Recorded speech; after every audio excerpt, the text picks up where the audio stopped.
So first I'm going to be going over the vertical pulling movements.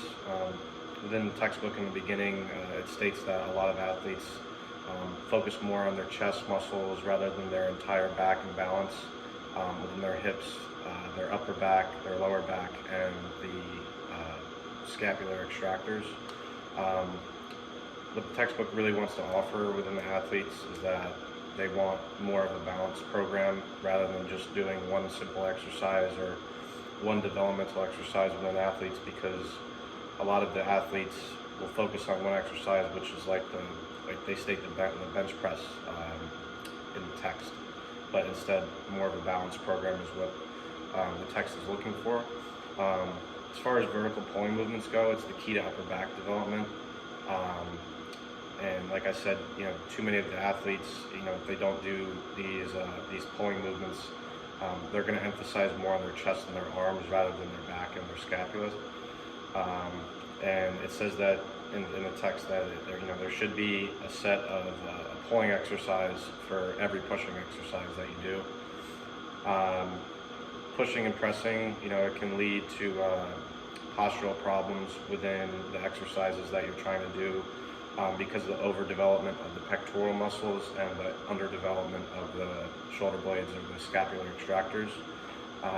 Within these, like, knowing the proper weight is key to knowing what you're supposed to do within the exercise, and having a proper training program is key to the proper development within your body.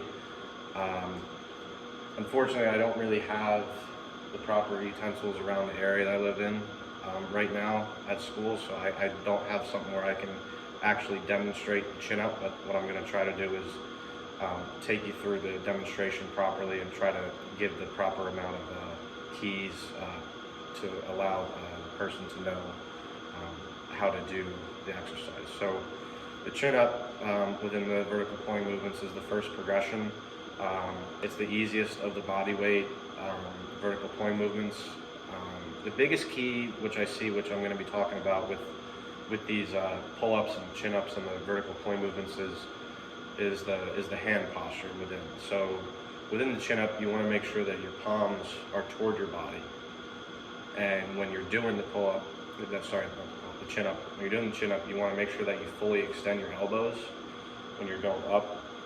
When you want to fully extend, you want to go all the way down and then pull your whole body weight up. It's going to really help develop, your core within your shoulder blades.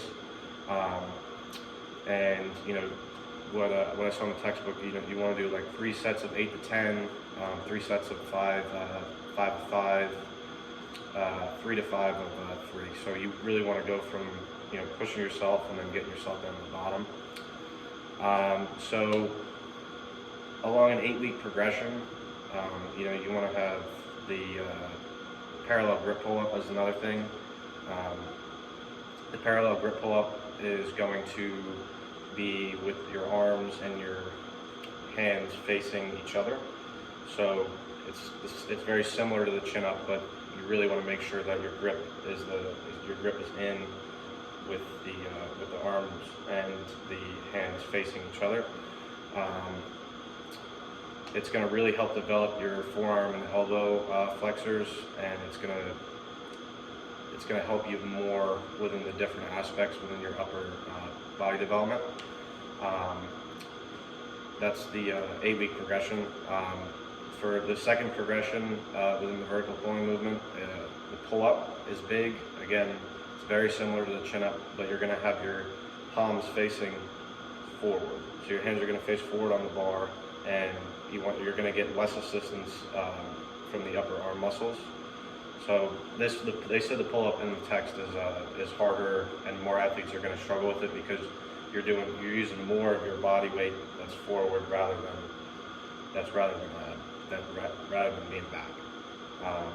These vertical pulling movements are really important for the overall body functions of an athlete and the key development of developing proper shoulder development and strength within your body.